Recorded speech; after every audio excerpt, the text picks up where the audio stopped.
आदरणीय मेरे प्रिय दोस्तों और भक्तों, आपके समक्ष आनंद रामायण से यह प्रश्न आया है कि राक्षसी कहे जाने वाली मंदोदरी क्या सीता के समान हो सकती है। और दूसरा प्रश्न यह है कि पार्वती जी कहती हैं शिव जी से कि मैंने तो सुना है कि संसार की सभी स्त्रियां सीता जी के अंश से उत्पन्न हुई हैं। तो दोस्तों, इन दोनों ही प्रश्नों का एक ही वृत्तांत है और आपको सुनकर बहुत ही अच्छा लगेगा। तो दोस्तों, यह सूक्ष्म वृत्तांत है। आपसे निवेदन है कि बने रहिए इस वृत्तांत के अंत तक।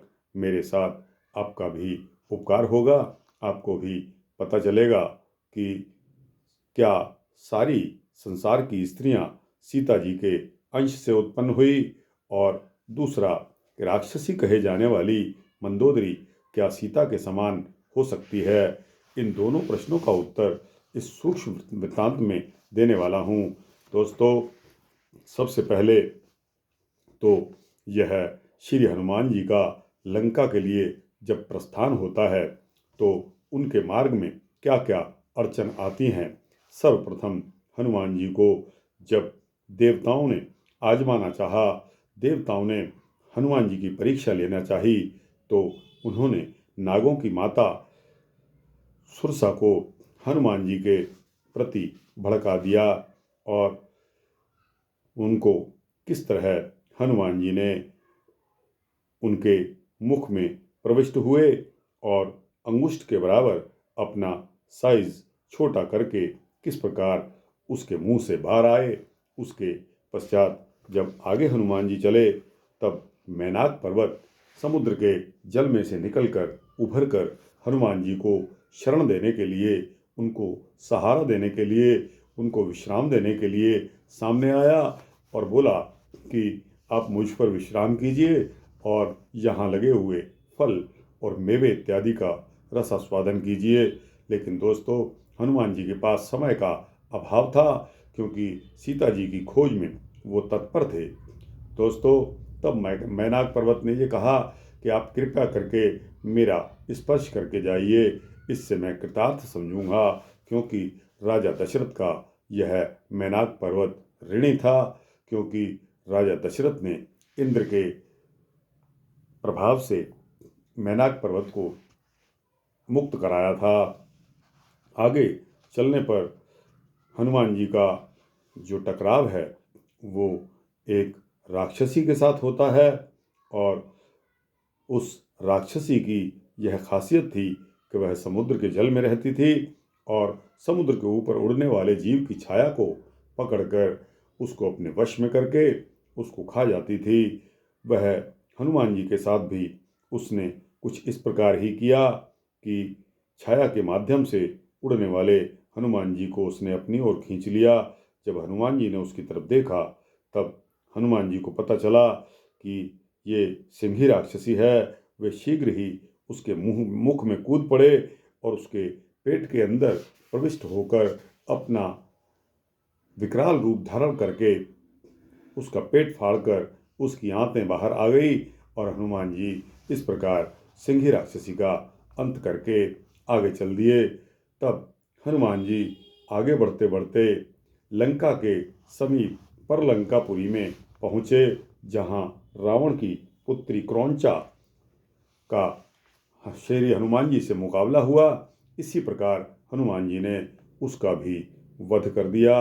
अब आगे चलकर लंकापुरी में एक राक्षसी जिसका नाम लंकनी था, ब्रह्मा जी के वचनों का स्मरण करते हुए उस राक्षसी को जब हनुमान जी की मुष्टिका का प्रहार पड़ा तो वह बेहोश हो गई, और उसको ब्रह्मा जी के वचन स्मरण होते हुए कहने लगी कि पूर्व काल में ब्रह्मा जी ने मुझसे कहा था कि जब भी कोई भी वानर तुम्हारे ऊपर मुष्टिका का प्रहार करेगा तब समझना कि श्री राम का आगमन होगा और वो यहाँ रावण का वध करने के लिए आएंगे। तो इस प्रकार उस राक्षसी ने जान लिया कि अब रावण का वध निश्चित है, तो कहने लगी कि आपने लंका को जीत लिया है।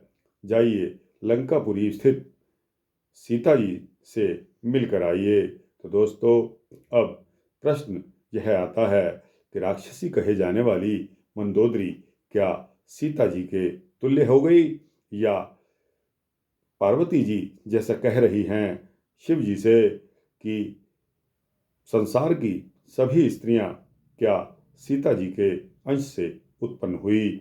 इसकी मुख्य लाइन आती हैं। तो दोस्तों, लंका नगरी की ओर देखते हुए हनुमान जी आगे बढ़ गए।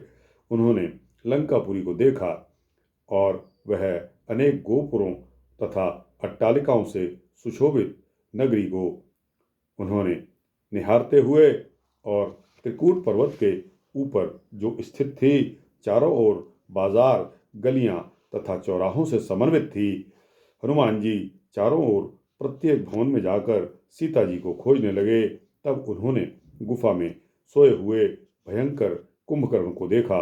दूसरी ओर उन्होंने प्रसन्न चित्त वाले विभीषण को भी देखा, जो कि राम नाम का कीर्तन कर रहे थे। उन्होंने सुलोचना से समन्वित निद्रा में सोए हुए मेघनाथ को भी पाया। फिर से वे रात्रि में राजभवन में चले गए। वहां उन्होंने सभा में बैठे हुए रावण को भी देखा। तब उन्होंने वायु रूप होकर वहां के समस्त दीपों को बुझा दिया, और उन्होंने उन रावण आदि सभी राक्षसों को वस्त्रहीन कर दिया, और रावण के दाढ़ी मूछ बालों को लुआठी के द्वारा भस्म कर डाला। जल के घटों को फोड़ दिया, और अपनी लीला करते हुए अपनी पूंछ से कई राक्षसों को भयभीत कर डाला। वे सभी अत्यंत व्याकुल होकर आपस में बातचीत करने लगे कि निश्चित ही सीता आज हम पर कुपित हो गई है। अब हम लोगों की मृत्यु निकट है। यह सुनकर हनुमान जी को मन में बहुत प्रसन्नता हुई, और फिर वे रावण के श्रेष्ठ महल में जा पहुँचे। वहाँ भी सीता जी को न पाया, और वे उत्तम पुष्पक विमान में गए।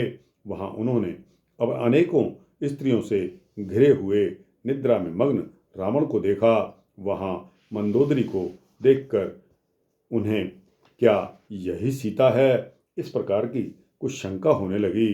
फिर लक्ष्मण जी द्वारा बताई गई पहचान उन्होंने मिलाकर देखी, तो वह उस पहचान से मेल नहीं खा रही थी। फिर भी मंदोदरी को सीता के समान रूप वाली देखकर उनका मन अत्यंत व्यग्र हो उठा। अब दोस्तों, पार्वती जी के प्रश्न का उत्तर शिव जी दे रहे हैं कि हे देवी, इसमें जो कारण है उसे तुम सुनो। भगवान विष्णु ने सीता जी का निर्माण किया, और उन्हीं विष्णु ने पूर्व काल में मंदोदरी को भी प्रकल्पना की है। एक बार की बात है कि रावण की माता कैकसी ने दुखित होकर रावण से कहा कि मैं जिस शिवलिंग की नित्य प्रति पूजा अर्चना करती थी, वह आज शेषनाग के उच्छ्वास से रसातल में धंस गया है। अतएव तुम शिवलिंग शिव जी से मांग कर उनका एक श्रेष्ठ आत्मलिंग मुझे प्रदान करो। अपनी माता के इस प्रकार के वचनों को सुनकर अपने गान द्वारा प्रसन्न कर लिए गए, और वरदान देने के लिए उद्यत मुझ शिव ने रावण से कहा कि हे प्रभु, आप मुझे 2 वरों को प्रदान कीजिए। एक वर से आप मेरी माता के नित्य पूजन के लिए अपना आत्मलिंग, और दूसरे वर से पार्वती को पत्नी रूप में मुझे प्रदान कीजिए। हे पार्वती, रावण का ऐसा वचन सुनकर मैंने तुम्हें उसी को दे दिया, और अपना आत्मलिंग देते हुए उससे कहा कि हे रावण, इस लिंग को ले जाइए। ले जाते समय कहीं मार्ग में भूमि पर रख दिया तो पुनः मैं उस स्थान से आगे नहीं जाऊंगा, वहीं पर निवास करूंगा। ऐसा कहकर जब रावण ने कहा कि ठीक है, तब रावण देवी पार्वती तथा आत्मलिंग को अपने साथ लेकर निकल पड़ा। तब उस समय तुमने भगवान विष्णु का स्मरण कर लिया। तदनंतर भगवान विष्णु ने अपने अंग में लगे हुए चंदन आदि के द्वारा मंदोदरी नाम की स्त्री का निर्माण किया और उसे मय दानव को समर्पित कर दिया। उसे लेकर मय दानव शीघ्र ही पाताल स्थित अपने श्रेष्ठ भवन की ओर चल पड़ा। तदनंतर भगवान विष्णु ने द्विज रूप धारण किया और दशानन से कहा कि शिव ने तुम्हें कृत्रिम दुर्गा देकर ठग लिया है। तुम पाताल में जाओ और वहीं दानवराज मय के घर में वास्तविक पार्वती को शिव जी ने छुपा कर रखा है। तुम स्वर्गलोक तथा भूलोक में ही ढूंढोगे और अपना ही लोक समझकर पाताल में नहीं ढूंढोगे। इस शंका के कारण मैंने तुम्हें बता दिया है कि तुम इस कृत्रिम दुर्गा को छोड़ दो और पाताल में जाकर मय के भवन में से उसे प्राप्त कर लो और पर्वतराज पुत्री उस अत्यंत रमणीक पार्वती के साथ सुख प्राप्त करो।